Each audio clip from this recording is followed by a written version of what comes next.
In this video, I'm going to show you how to crop an image in Scribus. Now, there's a few ways to do this. I'm going to show you all of them. The first thing you have to do, of course, is insert the image. So I'm going to click up here and I'm going to draw like a rectangle for this image box like this. I'm going to double click on it, and from here, I'm going to select the image. So I'm just going to select one of my generated images over here. Let's, for example, select this one, and I'm going to click on OK.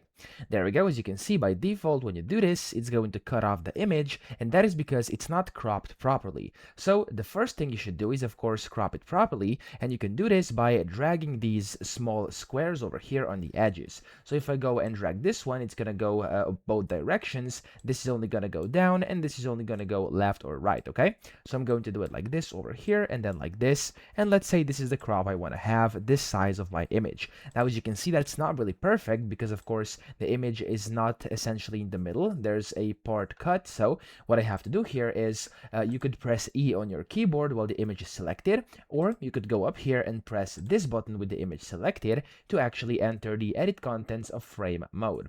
From here, you can then go and click and drag this button, this circle, and position your design or your image however you want it to be. I'm just going to put it something like this for now, okay?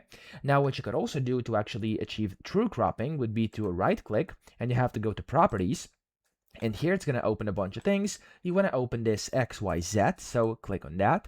And from here you can change, of course, the X and Y positions, so on your canvas, or you could go and change the width and height of your image. So for example, if I go and change this from, as you can see here, it has a 6.8 inches. If I change this to, for example, 5, it's going to crop like this. And then the height can also be cropped, so I can go ahead and do, for example, 4. And now there we go, it's looking more like a square. And when I've done this, I can also select the base point as well. And then you can just click on the X button over here, go back to this edit mode, and then you'll be able to essentially do it again, move it around, and position it however you want. Click out, and there we go. You can crop your image that way, okay?